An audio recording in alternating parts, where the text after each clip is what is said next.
এই যে একটা হ্যাঙ্গিং পট নিয়েছি, এটার মধ্যে মাটি আর গোবর সার মিশানো আছে।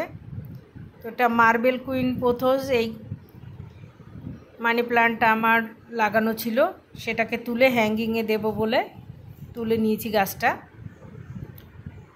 তো এটাকে একটু ছোট করে কেটে নিচ্ছি, অনেকটাই লম্বা হয়েছে। ছোট ছোট করে কেটে হ্যাঙ্গিংয়ে বসাবো।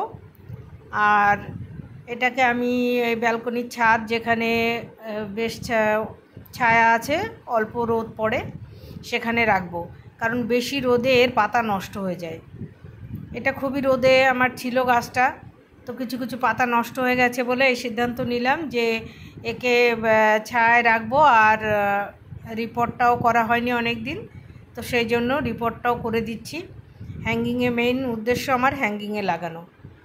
তো মানি প্লান্ট হ্যাঙ্গিংয়ে লাগালে খুব ভালো লাগে দেখতে, সুন্দর নিচের থেকে ঝুলে যায়, বা ওপরে যদি উঠিয়ে দিতে চান তাও কোনো দড়ির সাহায্যে ওপরে উঠিয়ে দিতে পারেন। আর নিচে যদি নিচের দিকে যদি ঝুলে আসে তাহলেও খুব সুন্দর লাগে দেখতে।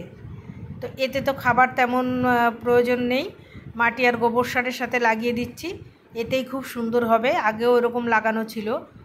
তো মাঝে মাঝে যদি কখনো মনে হয় গাছে, মাঝে মাঝে গাছের পাতায় জল স্প্রে করে দিলে সতেজ তরতাজা থাকে। তো এখন যেহেতু বর্ষাকাল, এখন জল স্প্রের দরকার নেই। আর পারলে একটু ফাঙ্গাসাইড মাটিতে মিশিয়ে দিলে ভালো হয়। আমি একটু ফাঙ্গাসাইড 2-1 দিনের মধ্যেই এটাতে মিশিয়ে দেব। তো ছোট ছোট করে কেটে প্রায় টবটা ভর্তি করেই লাগিয়ে রাখছি। কিছুদিনের মধ্যেই খুব সুন্দর টব ভর্তি হয়ে হবে। এটার থেকে আমি অনেক কেটে কেটে নিয়ে জলে রেখেছি, সেগুলোও ভালো গ্রো হচ্ছে।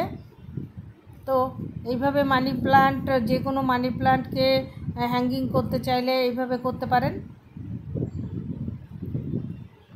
জলে, যেহেতু মানি প্লান্ট জলেও গ্রো হয়, আবার মাটিতেও লাগাতে পারেন। তো লাগানো কমপ্লিট হয়ে গেল, যতটা সম্ভব কেটে কেটে আমি লাগিয়ে দিয়েছি। এবার এটাকে আমি যেখানে আমার ব্যালকনির একটা ছোট্ট ছাদ আছে, যেখানে গাছের ছায়া আছে, ওখানে রেখে দেব।